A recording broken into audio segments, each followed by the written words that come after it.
Alright, hello once again. This is Jeff Scott of Rankin Technical College, and I've been going over the PowerPoint presentations and occasionally looking at or writing some code for Murock's Android Programming 2nd edition by Joel Murock.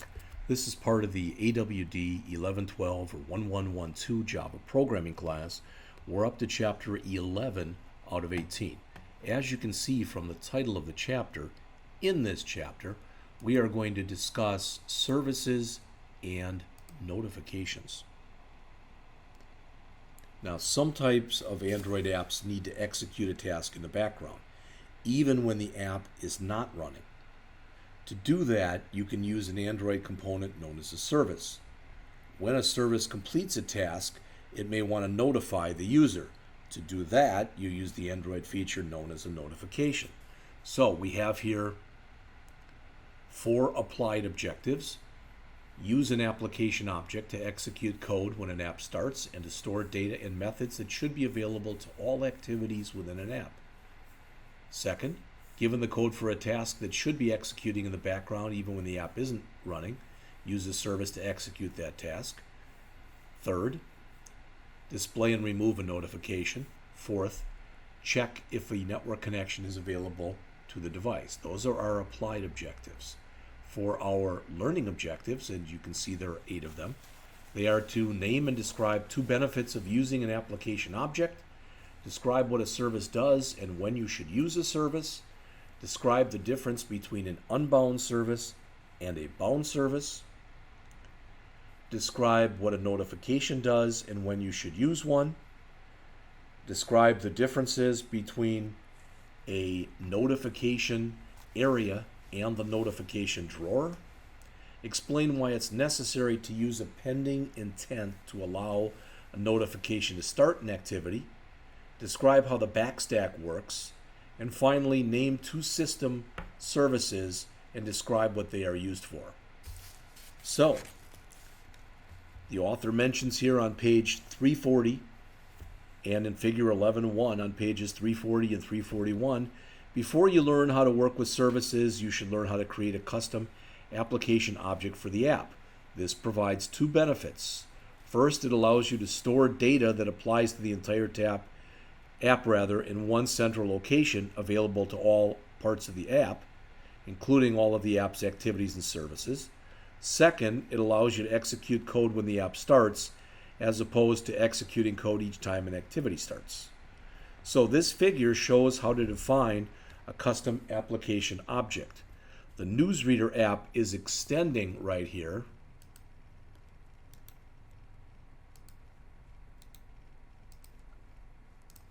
The newsreader app is extending a custom application object, or in this case, the application class. Then it defines an instance variable that can store the milliseconds that correspond with the publication date for the current RSS feed for the app. Next, it defines associated get and set methods. After that, the system is going to come in and override the onCreate method of the application class. Now, Android calls onCreate when the method starts, but not when an activity starts. So, it's a good place to put any code that should be run only once, kind of like a constructor. So to store data and methods that apply to an entire application, you can extend the application class and add instance variables and methods. The application object is created when the app starts and remains available till the app ends. To run code only once when an application starts, you override the onCreate method. All right. Then they mention on figure 11.2 on pages 342 and 343, when you extend the application class, you must register that class. Then when the app starts, Android creates the application object from the custom application class. If you don't register the custom application class, Android creates the application object from the application class and not from your custom class. So to register it, you open the manifest file and you edit the application object so that the name attribute specifies the custom application class. All right. So in the example that we have here, we wanted to change it to newsreader app. So once you've registered the custom application class, you can use the application object. So again, when you extend the application class, you must register that class. Then when the app starts, Android creates an application object from the custom class. All right. To register the custom app class, you open the Android manifest file as is shown right here and edit the application element so that the name attribute specifies the name of your custom application class. To get a reference of the application object, you use the getApplication method, shown right here. Once you have that, you can use it just as you would use any other object. So, again, the crux of this chapter, so to speak, is to talk to you about services and notifications. So, you see the life cycle of a service on the slide here. This is figure 11.3 that's explained on pages 344 and 345. So a service is an Android component that performs tasks in the background and does not provide a user interface. Sort of, not the same thing, but sort of like a class in an ASP.NET program because there's no GUI. It performs a task and runs in the background. Since a service continues to run, even if the user switches to another app, services are typically used for tasks that should run independently of activities. For instance, the newsreader app could use a service to download updates continuously from the network, even if another app is running. Now, what you see here in this figure are two possible lifestyles of services. The service on the left, this one, is an unbound service. That's a service that does not return a result to the caller. It's created and started when a component such as an activity calls a smart service method to start it. Then it runs until it's stopped. An unbound service is typically stopped either, by having another component such as an activity call the stop service method, or it can call the stop self method to stop itself, or Android can stop it when the user turns off the device or if the device runs low on memory. Now that's unbound, and on the right here we see a bound service. A bound service is a service that can interact with one or more components. All right. So again, a service performs tasks in the background and does not have a UI. A service continues to run even if the user switches to another app. An unbound service does not interact with other components such as activities. A bound service can interact with components such as activities. A bound service runs only as long as another component is bound to it. Multiple components can bind to the service at once, but when all of them unbind and there's nothing bound to it anymore, the service then automatically will be destroyed. As far as creating a service, on figure 11.4 on pages 346 and 347, this is the starting code for an unbound service. The service implements all four methods typically needed for an unbound service. To start with, it imports the three classes that are needed to implement the service, those being the service class, the intent class, and the iBinder class. You'll notice that when we look in here in the onStart command, we've got a start sticky. That's a constant that tells Android to leave the service in the started state. The start not sticky, on the other hand, would tell Android to stop the service and not restart it.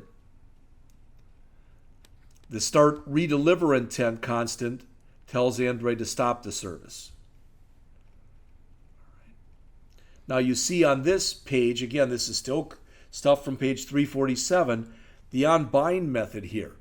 The onBind method is executed when another component attempts to bind or glom onto the service. We also have onDestroy here, which is executed when the service is no longer in use and is being destroyed. This is a good place to clean up any resources, to do things like remove or shut down any database connections, close any files, etc. All right. So now we've talked about how to create a service, but once you've created the service, you must register the service. The first example here shows how to do that. You open the manifest file and add a service element at the same indentation level as the activity elements. By default, a service is public and can be started by other applications. If you want to make the service private, you can add an export attribute, as you see right here. Now, before you start a service, you must create an intent object for the service, and that's shown in here. Once, or if you have a service that performs a task, you may want to stop the service after it finishes its task. So before you use a service, you have to register it. To register it, you add a service element to the Android manifest.xml file. To make a service private, you can add an exported attribute, as we looked at here, and set its value to false.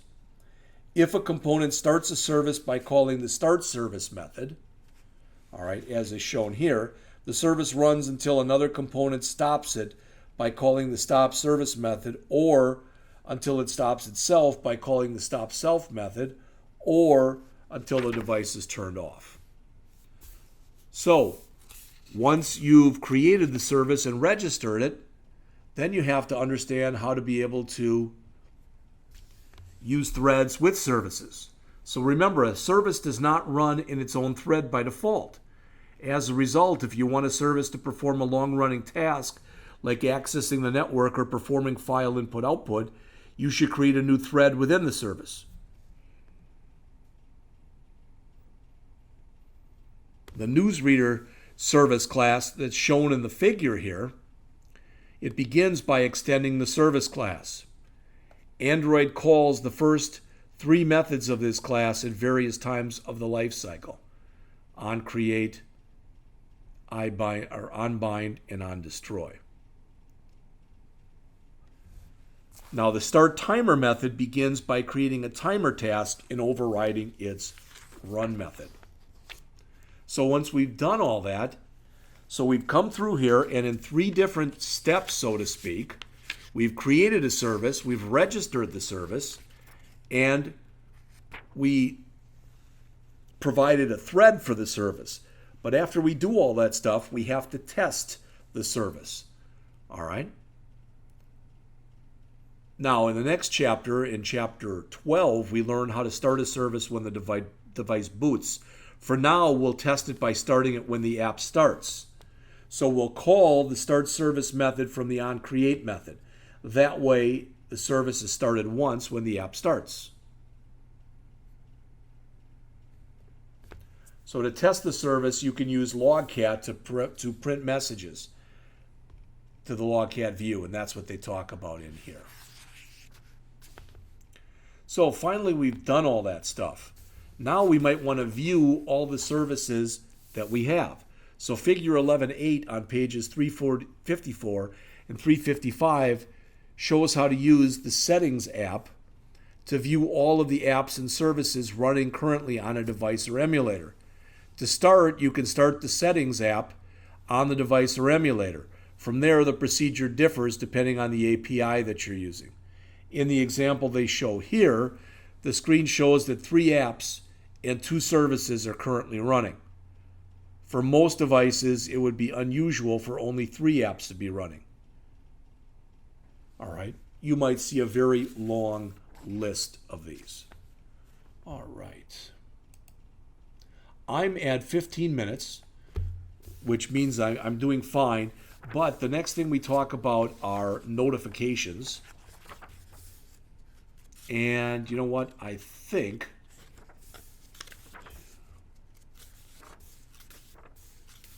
I'll tell you what. Let's go over the notifications, all right, and then we'll do the last part of after that as its own video.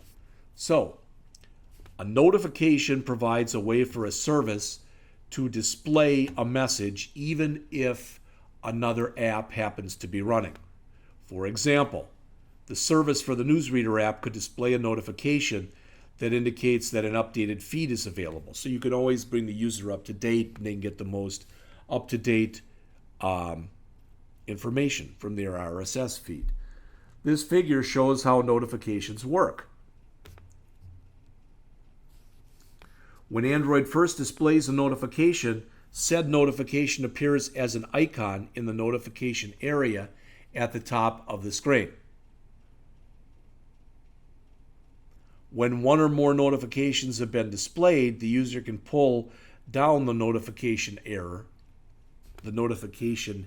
area to open what's called the notification drawer to allow the user to view all notifications.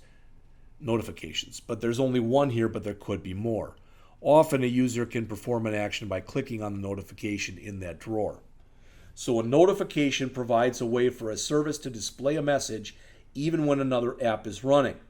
When it's first displayed, a notification appears as an icon in the notification area at the top of the screen, as shown right here. To view the notification, you can pull down the notification area to open the notification drawer, as is shown here. Then you can execute an action by clicking on the notification. So to create the action for a notification, you can use what's called a pending intent. A pending intent is a special type of intent that can be passed to another app and executed by that app at a later time. That way, when you pass it, it can be used to notify at the correct time. Now, a little bit of terminology that the author mentions here. First, he talks about on 358 and 359 in figure 1110, a backstack. A backstack is a stack of all currently used activities. A stack is a data structure, and most people equate a stack with if you've ever gone into a cafeteria and you see the cafeteria worker putting a bunch of trays in the tray holder. So if he or she puts in 50 trays and you go to grab one, you'll grab the top one. So the last tray put in is typically the first one taken out. It's a last in, first out, or a LIFO structure. In the same way, the backstack is a stack of all recently used activities, sorted in order in which they were used. So the code examples that are on here show how to create a pending intent for a notification. The first step to do that is to create a regular intent for an activity as described previously. The second step is to create the pending intent. So when you work with this stuff, so the pending intent is an intent that can be passed to other apps so they can execute the intent at a later time.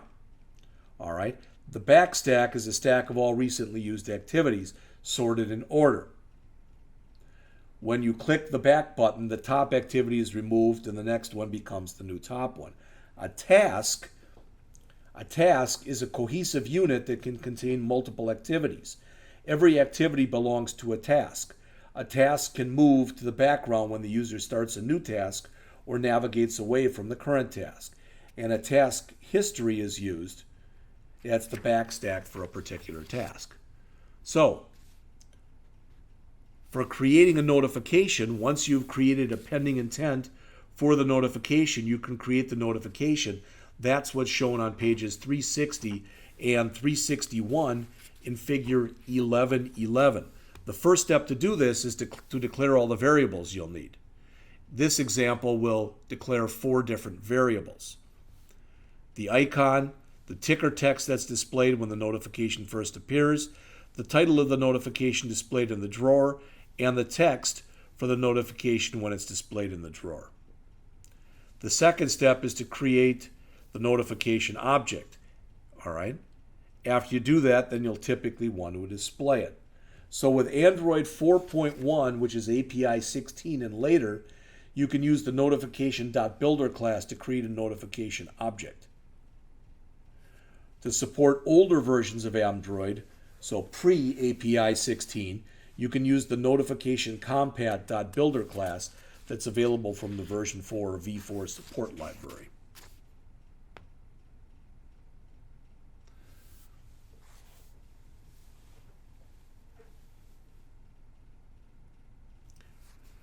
So as far as working with system services, a system service then is a service that's provided by Android, by the Android operating system, that allows you to work with notifications, locations, network connections, soft keyboards, etc. So you use the notification manager,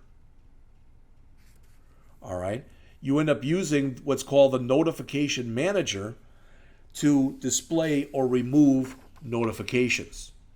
And if you want to check to see whether or not a notification connection is available, as is shown in figure 1113 on pages 364 and 365, it shows how to use a system service to check if a network connection is available to the device. All right. Then they get back again and start talking one more time about the newsreader app, and that's the last 2, 4, 6, 8, 10, the last pages in the chapter. Now, I don't know where I am for time. I'm at 21 minutes, and I'm going to push it here because I think I can finish this in about 30 minutes. So at this point, we've learned all the skills necessary to make 3 improvements to our newsreader app. First, we want to add a service that periodically downloads a new feed and checks for an updated feed.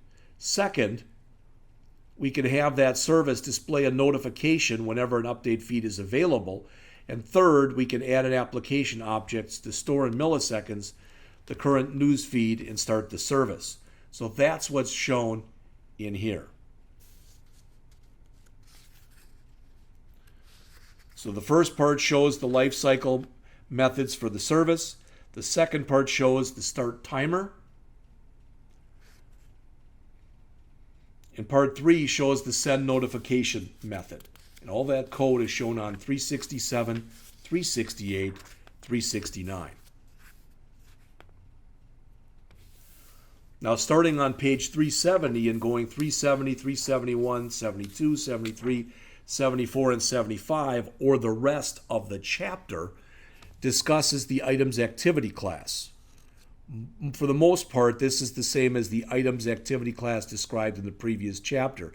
However, it has a few new statements that work with the application object. All right, and they're highlighted in the actual code. I don't know if they show it on here, but in your book, they're highlighted on 371, 372, 373, 374, 375.